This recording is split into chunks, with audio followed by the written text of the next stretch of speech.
اعوذ باللہ من الشیطان الرجیم بسم اللہ الرحمن الرحیم۔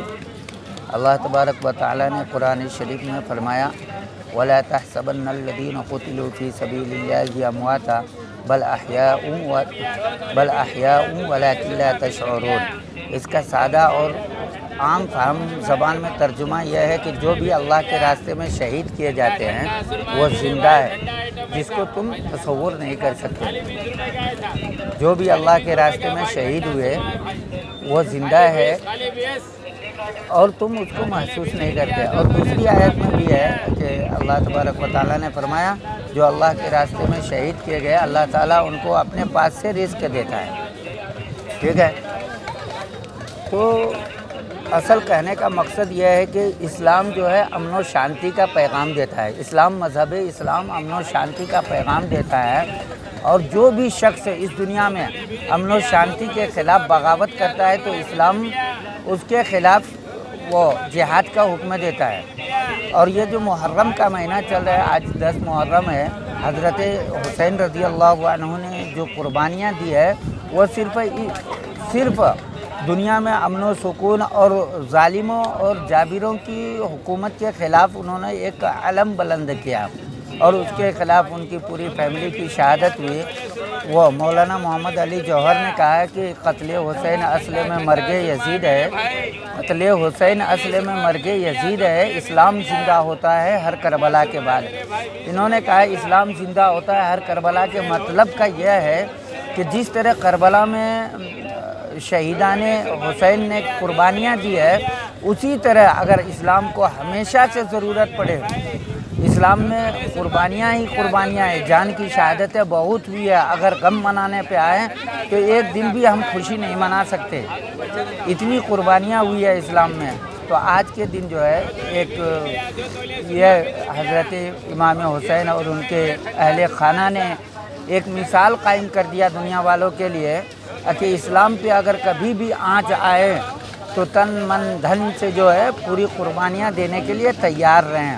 اور اللہ کے رسول صلی اللہ علیہ وسلم نے بھی ایک حدیث میں فرمایا، اور شہادت جو ہوئی حضرت حسین کی شہادت کوئی غلط چیز نہیں ہے، اسلام کے لیے مر مٹنا، صحابہ کرام کے اندر کود کود کر یہ چیز بھری ہوئی تھی۔ خود حضرت عمر رضی اللہ عنہ دعا مانگتے تھے کہ اللہم ارزق شہادتاً فی مدینہ منورہ، کہ اے اللہ مجھے شہادت نصیب فرما مدینہ منورہ میں۔ اللہ نے ان کی دعا قبول ہوئی اور ان کو بھی شہادت نصیب ہوئی۔ شہادت بہت ہی اعلیٰ اور افضل مقام ہے جس کی خواہش صحابہ اکرام کرتے تھے، اور ہر مسلمانوں کے دل میں یہ چیز ہونی چاہیے کہ شہادت نصیب ہو۔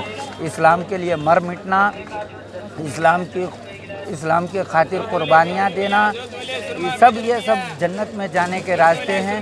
اس لیے اس خاص طور سے اس محرم سے یہ پیغام، اور اللہ کے رسول صلی اللہ علیہ وسلم نے فرمایا کہ لا یؤمن احدکم حتی اکون احب الیہ من ولدہ و والدہ و امہ و ابیہ، کوئی شخص تم میں سے کوئی شخص مومن کامل نہیں ہو سکتے جب تک کہ میں یعنی رسول پاک صلی اللہ علیہ وسلم تمہارے ماں باپ سے، تمہارے اہل و عیال سے زیادہ محبوب نہ ہو جائے۔ اور محبوب کا یہ راستہ ہے کہ جب بھی کوئی ظالم دین کے خلاف بغاوت کرے، دین کے خلاف اکسائے، تو ان کے خلاف جہاد کرنا۔ جہاد کرنے کا مطلب یہ نہیں ہے کہ خالی تلوار لے کے نکل لینا، اگر ظالم قلم سے آ رہا ہے تو ان کو قلم سے نمٹانا ہے، اور اگر ظالم کس طرح سے بھی آ رہا ہے تو اس طرح سے اس سے نمٹانا، یہ جہاد ہے۔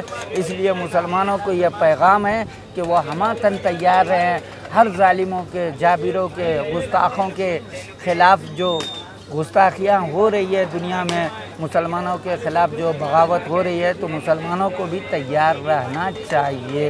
یہی عاشوراء کے دن، اور عاشوراء کے دن کی فضیلتیں بہت ہیں۔ کہا کہ حدیث شریف میں آتا ہے کہ حضرت آدم علیہ السلام کو جنت سے جو نکالا تھا وہ عاشوراء کے دن ہے۔ وہ جو جھاڑ کھانے کے جو سزا ہے ان کی دعا بھی اسی دن قبول ہوئی تھی۔ حضرت یونس کو مچھلی کے پیٹ سے اسی دن نکالا، اور بھی بہت ساری چیزیں، حضرت نوح علیہ السلام کی کشتی طوفان جو آیا تھا وہ عاشورہ کے دن ہے. بہت ساری چیزیں عاشورہ کے دن کی فضیلت.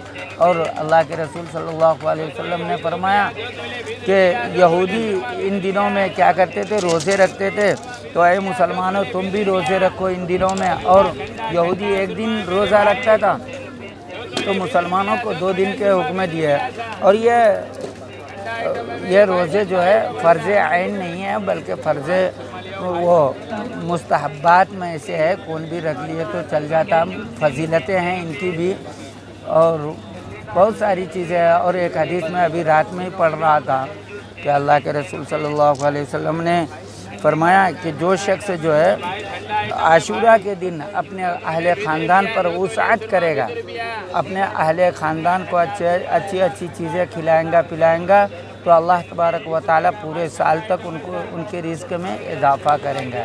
یہ ساری چیزیں ہیں. اس لیے مسلمانوں کو چاہیے کہ وہ خرافات سے, بدعات سے, غلط چیزوں سے بچیں اور قرآن کی خاص طور سے قرآن سے اپنی رغبت کو بڑھائیں.